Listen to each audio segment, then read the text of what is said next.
Oke, assalamualaikum warahmatullahi wabarakatuh. Kembali berjumpa di AWY Channel di konten cerita berbagi rasa. Nah, jadi pada konten ini kita akan menceritakan seputar perjalanan seseorang dari mulai perjalanan kuliah sampai outputnya gimana sih. Nah, setelah lulus kuliah itu kerjanya gimana aja, apakah sesuai jurusan atau tidak. Nah, bersama narasumbernya langsung di sini ada Akang. Siapa Kang? Akang ada siapa nih? Akang, nama asli mah Habibi. Nama asli Habibi. Nama asli Habibi dari Garut. Dari Garut. Nah, kita kebetulan sedang berada di Desa Bojongsari, Kabupaten Pangandaran. Dan ini adalah view-nya teman-teman tuh, pesawahan terasering sama kayak di Ubud, Bali. Sama miniaturnya lah ya. Kalau teman-teman Jawa Barat yang mau main kayak di Bali, mungkin di sini bisa jadi rekomendasi salah satunya. Udah jangan bahas itu, tapi kalian promosi. Non YouTube-nya AWY Channel. Oke Kang, langsung aja ke pertanyaan pertama. Waktu dulu kuliah di mana Kang? Kuliah di Universitas Islam Negeri Sunan Gunung Jati, Bandung. Di Bandung. Nah, untuk jurusan sendiri apa sih dulu Kang? Jurusan Teknik Informatika. Teknik Informatika. Kalau boleh tahu sedikit penjelasan seputar Teknik Informatika itu seperti apa sih Kang? Nah, mungkin teman-teman di sana ada yang tanya-tanya juga nih. Awalnya sih coba-coba. Coba-coba aduh. Enggak, jadi pas SMA kelas 3 mau keluar. Karena dulu memang suka komputer gitu ya. Iya benar. Suka komputer. Jadi bayangannya itu teknik informatika itu sebenarnya komputernya bayangan ya. Gak apa-apa campur? Gak apa-apa, santai-santai ya. Jadi bayangan teh komputer gitunya, informatika teh. Ternyata tidak sesuai harapan. Jadi teknik informatika bisa dianggap salah jurusan kalau dulu mah gitu. Jadi kalau sebenarnya di S1 teknik informatika yang diajarkan itu sebenarnya matematika. Kebanyakan matematika. Iya. Komputer itu hanya bisa dikatakan setengahnya lah, setengahnya. Jadi bukan bahasa pemrograman gitu ya. Justru teknik informatika lebih fokusnya ke pemrograman. Pemrograman, iya. Tapi di dalamnya itu algoritma matematika gitu Kak. Jadi dasar dari teknik informatika sebenarnya berdekatan gitu ya. Iya. Berarti sains dan teknologi kayak gitu. Oh ya, keren. Nah, untuk semasa kuliah sendiri apakah aktif di organisasi atau tidak Kang dulu Kang? Saya termasuk mahasiswa kupu-kupu. Kuliah pulang. Tapi tidak apa-apa. Setelah lamanya kuliah dulu berapa tahun sih Kang waktu di Bandung? Kuliah, jadi malu. Malu? Kenapa malu? Jangan malu itu. Kuliah 4 tahun setengah. 4 tahun setengah? Ya. Nggak apa-apa, santai. Saya 5 tahun. Saya 5 tahun. Jadi teknik mah gitu kan. Jadi gengsi lamun 4 tahun tuh jadi kudu leuwih cenah gitu. Jadi kata anak-anak teknik, nggak semuanya, sebagian katanya untuk kuliahnya itu minimal itu harus 5 tahun ya kan, setidaknya 4 tahun setengah. Tapi itu bullshit teman-teman. Yang benar itu 4 tahun anger. Yang standar itu 4 tahun, tapi makin baik 3 tahun setengah juga udah lebih keren lagi gitu teman-teman. Nah, karena kuliah juga tidak menjanjikan gitu. Ya. Nah, setelah keluar kuliah nih, outputnya nih, kita kan berbicara seputar output. Akang ini kerja di mana? Kemudian kerja kerja di mana? Atau sebelumnya ceritain dulu deh, setelah lulus kuliah cara melamar kerja atau gimana kayak gitu Kang. Siap. Mungkin kan kebanyakan orang gimana ya, setelah lulus kuliah mereka merasa bingung, apalagi di zaman COVID-19 ini banyak perusahaan yang selektif banget lah kayak gitu. Gimana Kang? Sebenarnya kuliah itu sebenarnya bukan untuk bekerja ya. Benar. Gitu. Sebenarnya niat awalnya dulu saya kuliah juga seperti gitu. Jadi niat kuliah itu bukan untuk bekerja, tapi utlubul ilmu kan, mencari ilmu gitu. Itu yang paling penting. Merubah pola pikir. Itu menambah relasi, jaringan, pengalaman dan lain-lain lah. Nah, itu yang paling utama. Jadi ketika beres kuliah, yang ada di pikiran saya bukan bekerja. Justru setelah beres kuliah itu saya harus fresh. Jangan ada pikiran hal lain, harus kosong itu. Jadi pas keluar kuliah saya tidak bekerja. 1 tahun saya menganggur. Jadi itu emang sengaja di setting untuk menganggur kayak memang gitu ya? Sengaja di setting. Keren. Orang lain setelah lulus kuliah pengen kerja, ini sengaja di setting. Sengaja di setting. Ya. Nah, selama pengangguran itu berarti ngapain aja gitu? Itu yang paling menarik itu. Nah, ya. Jadi selama 1 tahun, ketika beres kuliah 1 tahun, saya menganggur, dan dalam menganggur itu banyak kegiatan-kegiatan yang menurut saya itu mengubah pola pikir saya yang awalnya terlalu idealis gitu ya, terlalu tahu kan mahasiswa kayak gimana kan ya. Benar-benar. Nah, ketika beres kuliah 1 tahun nganggur itu banyak belajar yang besar. Terutama saya mengikuti kegiatan-kegiatan yang bersifat sosial. Bersifat sosial. Sampai dulu pernah sama teman-teman setiap hari Jumat dulu mendatangi orang yang bergangguan jiwa untuk sekedar memberi makan atau sekedar introspeksi diri lah, intinya seperti gitu. Jadi setiap hari Jumat kita jalan-jalan gitunya sambil santai dan juga sambil berbagi, kalau ada rezeki kita bagi gitu, kalau enggak ya nggak apa-apa, kita cuma main-main aja, silaturahmi kayak gitu ya setidaknya. Intinya selama 1 tahun saya mengisi kegiatan dengan seperti gitu. Di samping hal yang sosial, saya juga dengan pemuda-pemuda intinya main sih, main. Terutama karena saya suka fotografi dan videografi, jadi explore daerah sendiri itu selama 1 tahun. Jadi awalnya itu emang mengeksplor dulu daerah sendiri, dan sampai saat jadi gimana ya? Jadi sampai sekarang bisa eksplor ke daerah lainnya. Salah satunya Bojong Sari. Salah satunya seperti gitu. Gitu. Oke, selama 1 tahun menganggur, setelah menganggur langsung daftar kerja atau gimana nih, Kang? Oh iya. Jadi bisa dikatakan kerja tentunya. Selama gimana ya, selama menghasilkan uang kita sepakatin aja kerja gitu aja lah ya. Sebenarnya idealisnya dulu gitu ya. Ketika saya lulus kuliah, saya harus beda dengan kawan lainnya. Harus beda dengan kawan lainnya, terutama yang tidak melanjutkan studi ke perkuliahan. Percuma kan kalau kita kuliah tapi jalan yang kita ambil itu sama-sama saja gitunya, datar-datar aja kan. Benar, sama yang lainnya gitu. Iya, itu kan nggak menarik gitu kan. Jadi tapi seiring berjalannya waktu memang benar terbentur dengan keadaan. Semua kembali ke keadaan ya. Jadi akhirnya pernah melamar kerja bisa terhitung 2 kali lah. 2 kali. Keren. Yang lain daftar berapa ribu-ribu kali mungkin ya. Ini sampai cuma 2 kali. 2 kali itu juga karena memang niat gak niat itu. Niat gak niat. Yang pertama itu di salah satu agen apa namanya teh, ekspedisi. Udah mau wawancara tapi karena beberapa hal nggak jadi. Itu yang padahal pertama. Udah lulus di tahap seleksi berkas itu ya, tinggal wawancara tapi nggak diambil. Wawancara cuman satu itunya, cuman satu calonnya. Pas udah wawancara tuh tinggal langsung kontrak, padahal ya kemungkinan besar masuk gitu ya, tapi ditolak. Bukan berarti ditolak sih sebenarnya. Karena bentrok dulu teh sambil bantuin guru saya proktor. Tahu proktor? Proktor itu operator ujian nasional berbasis komputer dulu. Yang sekolah anak SMP SMA gitu kan. Nah, dulu bantuin itu CBT ya, CBT. Kalau saya ambil yang apa? Yang panggilan kerja berarti banyak siswa yang akan terkorbankan gitu. Jadi lebih baik ya itu lewat saja gitu.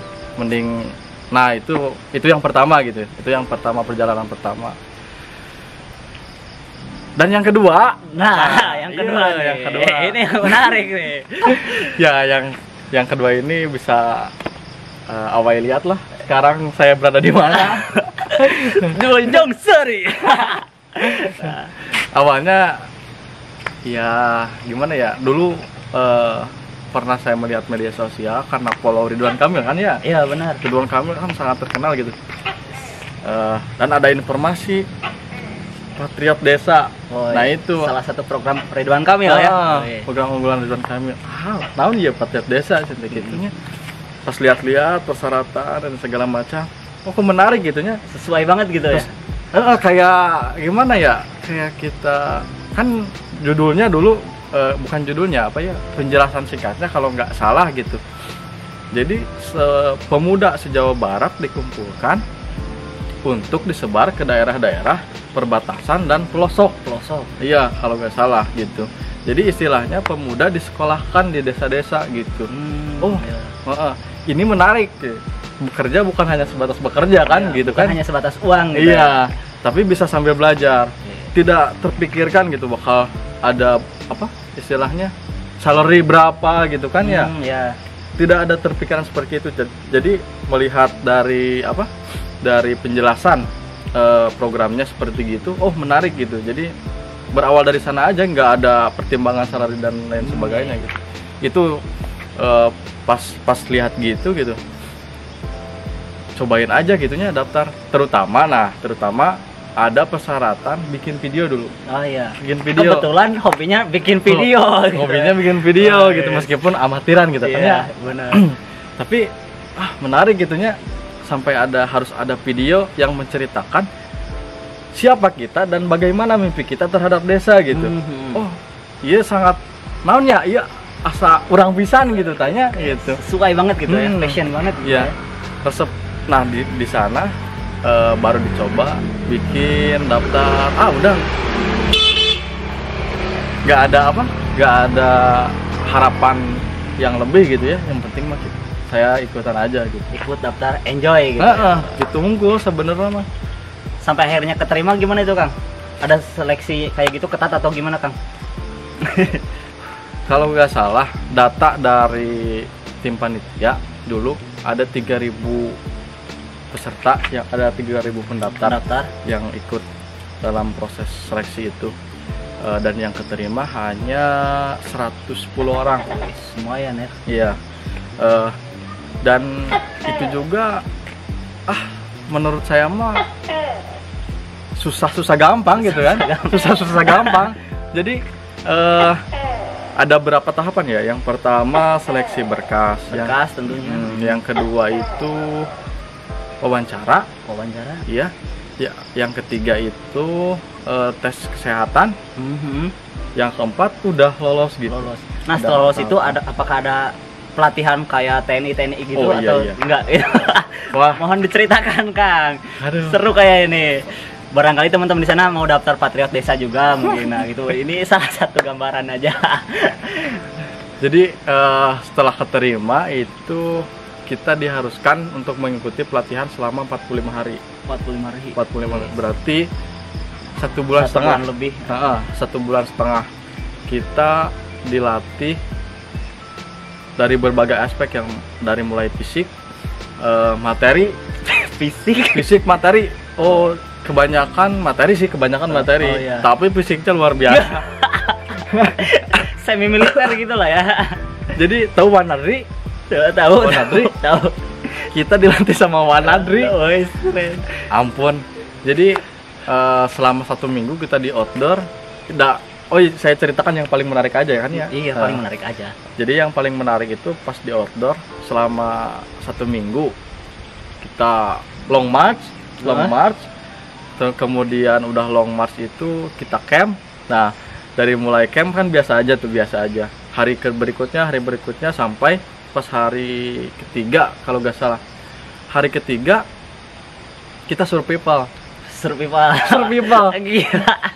Jadi kita cuman dikasih garam, golok atau pisau gitu dulu teh, sama parafin. Buat apa sih? Kompor gunung tapi yang pakai itu. Bukan pakai gas. Bukan. Jadi pakai minyak itu ya, bukan sih? Kayak lilin gitu tuh itunya teh. Iya. Kayak lilin. Tapi itu juga nggak banyak, jadi harus tetap pakai kayu gitu ditambahin kayak gitu. Selama 4 hari kita cuma makan air sama apa tuh? Yang ada di hutan gitu. Yang ada di hutan, daun-daunan kayak gitu. Ya. Padahal kan nggak semua orang suka kan sebenarnya. Sampai ada yang sakit tapi dipaksain gitu. Itu adalah salah satu jenis pendidikan gitu ya dulu yang pernah dirasain. Mungkin waktu ngelaksananya terasanya capek, pegel, pusing. Nah, setelah mengingat kembali waktu dulu jadi lucu sekarang ya. Keren gitu. Sebel. Mungkin pelatihnya siapa dulu mau dimarahin di sini. Ampun. Sudah arah. Nanti dia malah kesini dia. Pokoknya kalau harus pelatihan lagi, udah angkat tangan. Oke, setelah pelatihan kayak gitu. Kemudian untuk penempatannya sendiri, apakah kita milih sendiri atau gimana itu, Kang? Aduh, break dulu ya, adan teman-teman. Oke teman-teman, setelah adan, tapi mohon maaf karena kita syuting sore hari banget nih, jadi keadaannya agak gelap dikit. Kita lanjut aja langsung ke intinya. Nah, untuk tugas Patriot Desa sendiri itu ngapain sih, Kang? Gitu, Kang? Iya. Sebenarnya kalau dilihat dari tugas dulu, pas awal angkatan 1 dapat tugas pendampingan BUMDes, khusus pendampingan BUMDes. Namun untuk perkembangan untuk saat ini sekitar tahun kedua gitu ya, tahun kedua, jadi tugasnya bercabang, ada ke penggerak lokal, ada ke perekonomian, ada kelembagaan gitu kan, ada tugas membantu desa, hubungannya dengan indeks desa gitu ya, indeks kemajuan desa gitu, dan banyak program-program yang program-program Jabar yang juga dibebankan ke Patriot gitu. Ternyata banyak juga ya. Iya, gitu. Jadi kalau berbicara tugas, istilahnya ada dokter spesialis dan ada dokter umum. Nah, kita mah dokter umum gitu. Dokter umum ya. Keren kayak gitulah. Soal tugas mah singkatnya seperti gitu. Oh ya, keinget yang tadi untuk penempatan sendiri gimana tadi, Kang? Apakah milih sendiri atau gimana? Nah, ingat kembali sekarang nih. Kalau untuk penempatan itu tidak bisa keinginan sendiri. Itu udah ada draft dari dinas, kalau nggak salah dari dinas ada draft-draftnya, dan kita udah dibagi secara langsung, nggak bisa milih gitu. Kalau untuk penugasan. Nah, kembali lagi ke tema, karena pembahasan saya adalah seputar perkuliahan, dunia perkuliahan. Nah, kayak gitu. Nah, sekarang setelah kuliah, outputnya gimana sih menjadi kuliah? Nah, ini kan tadi berbicara seputar jurusan nih kan. Jurusan yang diambil kan tadi teknik informatika. Ya. Kemudian setelah lulus kok menjadi Patriot Desa. Ya. Kayaknya nggak nyambung gitu. Nggak nyambung. Menurut Kang, penjelasannya sendiri gimana, Kang? Dengan tidak menyambungnya tentang jurusan kuliah itu, Kang? Kalau kita lihat dari sisi apa ya, dari akademis, ya benar, basic gitu ya. Saya adalah orang yang gagal. Ya. Saya adalah orang yang gagal karena tidak bisa istilahnya modal pendidikan saya dipakai untuk bisa menjadi apa ya? Menjadi bekerja gitu ya. Itu yang sesuai gitu. Ya. Bisa dikatakan kegagalan. Tapi kalau saya apa istilahnya? Menerjemahkan atau nanya mentafakuri gitu ya. Oh, ternyata gitu. Saya kuliah di teknik informatika ternyata untuk apa? Untuk bisa membantu perkembangan daerah sendiri gitu. Daerah Jawa Barat. Jadi ketika saya ditugaskan di desa, keluarkan apa yang kamu bisa. Keluarkan apa yang sesuai kemampuan gitu maksudnya. Ya, benar. Karena kemampuan saya di bidang itu, ya berarti kita harus membantu di bidang itu. Ya. Nah, saya memahaminya seperti gitu. Iya, benar. Jadi bisa dikatakan gagal ataupun juga tidak gitu. Tergantung persepsi. Iya, benar. Ya. Kalau secara jurusan mungkin agak sedikit melenceng, tapi dari hobi, wah lumayan dari hobi. Gitulah. Nah, kemudian untuk terakhir deh, karena udah makin malam nih. Siap. Untuk apa ya? Kesan-kesannya atau memberi motivasi lah buat teman-teman gitu. Untuk harapannya sendiri gimana, Kang? Untuk kedepannya, Kang? Apa ya? Mungkin untuk desa ini sendiri, untuk Akang, untuk yang lainnya. Ada dua ya. Yang pertama buat teman-teman mungkin ya, buat teman-teman semua, jangan pernah patah semangat gitu. Benar, jangan pernah patah semangat. Kita ini anak muda. Soekarno tidak pernah mengajarkan kita harus bekerja, benar. Sebenarnya seperti gitu. Yang pemimpin bangsa kita dulu inginkan itu adalah kita melanjutkan kita melanjutkan kemerdekaan yang sesungguhnya.